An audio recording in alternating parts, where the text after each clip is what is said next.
রানাঘাট লোকসভা প্রার্থী জগন্নাথ সরকারের সমর্থনে তাহিরপুর নেতাজি পার্কে বিশাল জনসভায় উপস্থিত ছিলেন সুপারস্টার মিঠুন চক্রবর্তী। রানাঘাট মিঠুন চক্রবর্তীর সভায় তৃণমূল নেতা এবং রানাঘাটের প্রার্থী তথা মুকুটমণি অধিকারীর স্ত্রী স্বস্তিকা ভুবনেশ্বরী বিজেপিতে যোগদান করলেন মিঠুন চক্রবর্তীর হাত ধরে। আসুন দেখে নিই সেই চিত্র। আপনারা দেখছেন নিউজ নদিয়া এক্সপ্রেস। চ্যানেলটিকে সাবস্ক্রাইব, লাইক, শেয়ার এবং ফেসবুক পেজটি ফলো করুন আর দেখতে থাকুন।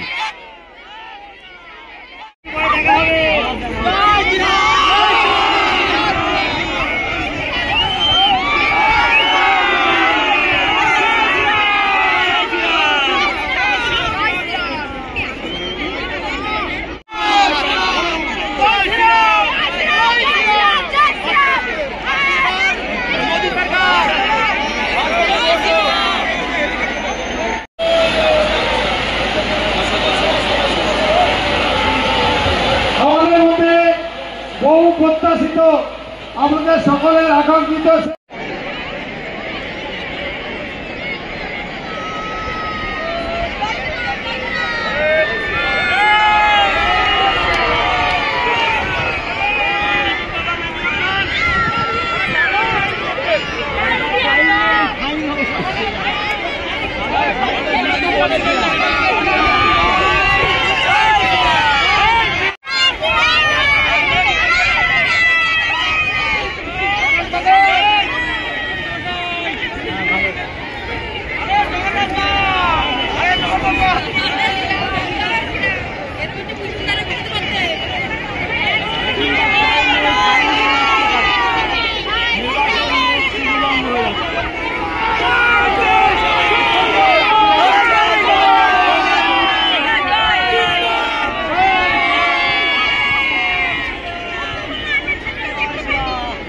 এরম গোছা গোছা ফুল নিয়ে আমার চোখে মেরেছে, আমার চোখ ফুলে গেছে, আর এই জন্য আমি চশমাটা পরি। আমরা ভারতীয় জনতা পার্টি, আমরা একটা অত্যন্ত ডিসিপ্লিন দল। পরিবার সামিল হচ্ছে, আপনারা দেখতে পাবেন আমাদের মহাগুলোর হাত দিয়ে সেই তৃণমূলের প্রার্থীর পরিবার বিজেপি পরিবারে সামিল হচ্ছে। তার পরিবার তার মুখেই শুনবে। আমার চোখ দেখার জন্য তো আমি খুলে দিই।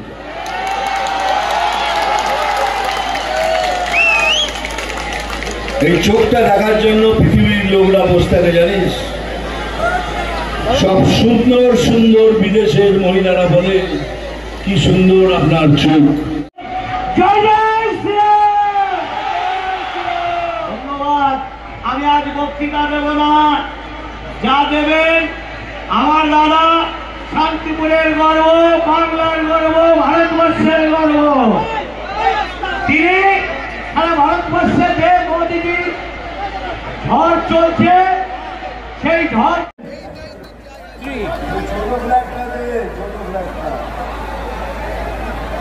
বিজেপিতে জয়েন করলো মিঠুন চক্রবর্তীর হাত ধরে। সংসার করেছিল কদিন। এর ডাক নাম রোজি। এই রোজির হাতে আমি বিজেপির স্বস্তিকা ভুবনেশ্বরীকে ফ্ল্যাগ তুলে দিলাম। একটু আগে শুনেছেন আমাদের অপোজিশনের যে ক্যান্ডিডেট আছে তার এখনো পর্যন্ত লিগালি স্ত্রী, তিনি বিজেপি জয়েন করলেন।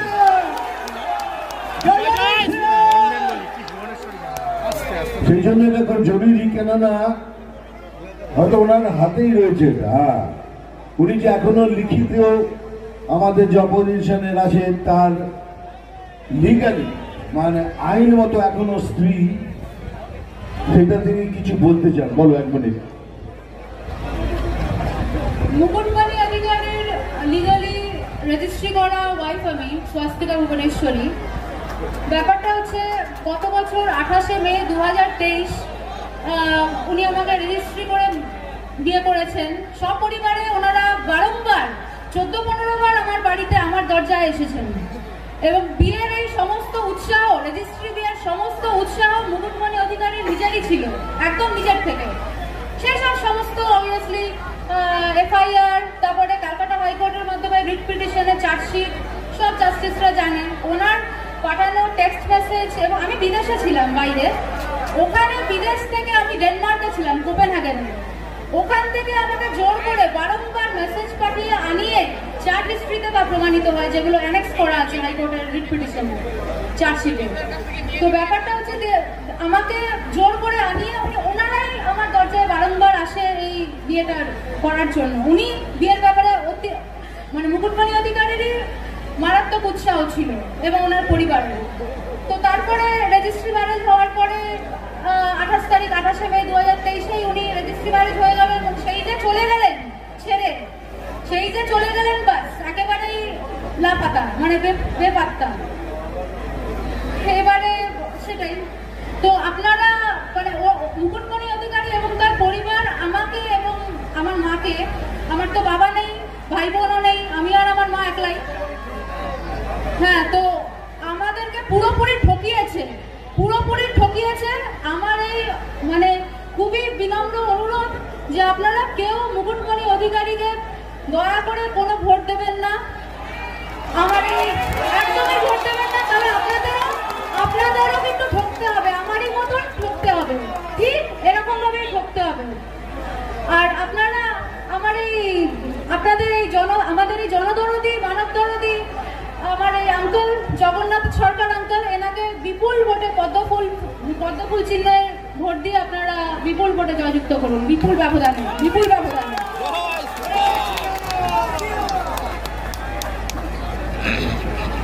এবার আমার বলার পালা, আমি কিন্তু বলবো না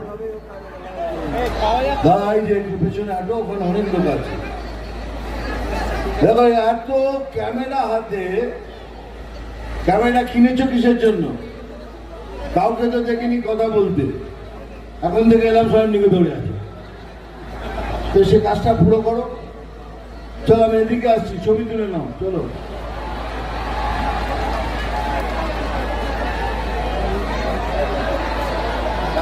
ছবি তোল হয়ে গেছে, তোমরা তোলো, নাও তোমরা তুলে নাও।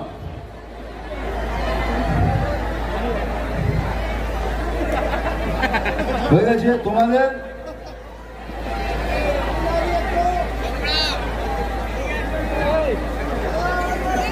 চলো তোমরা তোলো ছবি, হয়ে গেছে, তোমরা চলো,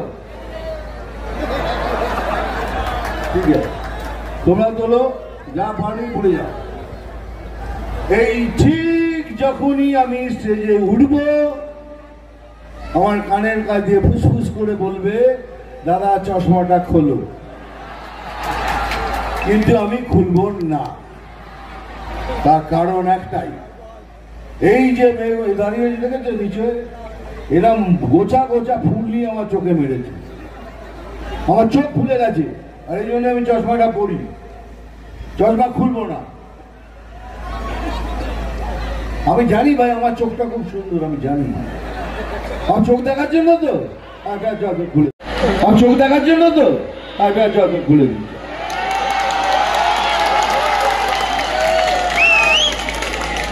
এই চোখটা দেখার জন্য পৃথিবীর লোকরা বসে থাকে জানিস, সব সুন্দর সুন্দর বিদেশের মহিলারা বলে কি সুন্দর আপনার চোখ। ধন্যবাদ, আমার দেখা হবে, ভালো থাকবেন। আমার ট্রেনের সময় হয়ে গেছে, আমাকে যেতে হচ্ছে, তাহলে ভালো থাকবে।